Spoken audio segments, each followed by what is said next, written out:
Yeah, I think there's a great difference, but it also depends on the person. Sometimes I have quite a lot of difficulties interacting with other people with autism, and I know what it comes from, like, so I try to be patient and in conversation, but it can be quite difficult, and but it can also be difficult in people with So what is the difficulty when you encounter autistic individuals, when you interact with them? The monologues. And His monologues. I don't really have monologues with her anymore. Stopped. She does the monologues now. Yeah. Yeah, that you are not able to speak a word. People are going on. Yeah. And are there benefits as well when somebody else also has autism? Yes, and there are other people with autism. They do recognize things from each other and have a very good conversation. So I think it depends on the person, and that's also with the neurotypical people. Yeah. Sam? You sure? Well, if you keep it brief, yeah. Let's give it a try. I kept thinking about, you can defer your own purpose. I kept thinking about a man I met through a director over there a couple of weeks ago, and I talked to him 2 days ago. He said you should do a podcast about certain things, talking about black and white. Shit, I just betrayed a secret. Okay, all of you forget it. And then he said at some point, which rang complete, I've never heard anyone else say that. He said, when I was in school, pretty young, people would call me the professor. I said, that's actually quite remarkable, and wondering whether I heard you right. They called me the professor from 6 or 7 years old, because of how I speak, when I speak, how incessantly it happens, and how language is almost my only buoy in the water throughout the entire 24 hours. It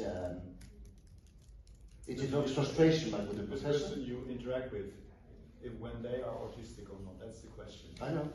Very many autistic people are not very linguistic. Very many non-autistic people are very linguistic. Right. These people are all very linguistic, but I'll be very annoying to them because they lurk all the time and I never lurk. So that's a pretty big difficulty in terms of what is for me a big linguistic difference between autistic and non-autistic, because of how much attention you put in your behavior, verbal, non-verbal. And like yesterday, I went on my 3rd date with an autistic woman, and she just kept looking for closed questions, which I very much preferred, because I really saw that she was very confused by being on a date with me at all. And I just thought, well, the kissing is great, but if we keep communicating like this, we should go on Netflix. So it really makes you wonder. They've already told me for more than 20 years, either go to a hooker or take an autistic girl. I like neither, and the first one is a transaction anyway. So the third option is take a normal woman. 1, what is normal, and 2, what kind of a woman?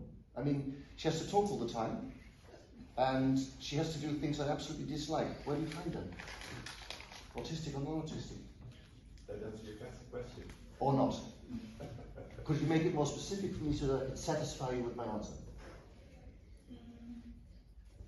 Very close question.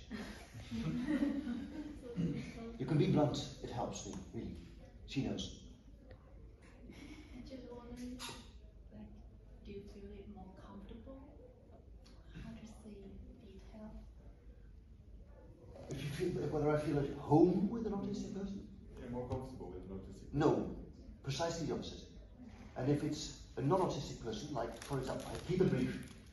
For example, someone from the government coming to the vote group and asking, I'll try to keep it brief.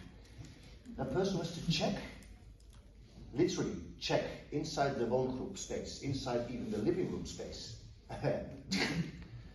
Are you with it? Are you autistic enough? And we're only going to ask you open questions so that if you do anything wrong, the budget is cut. That is supposed to be a non-autistic person. That person I just want to, at that moment, either leave the room Or leave it there, so. Okay. Yeah. Fine.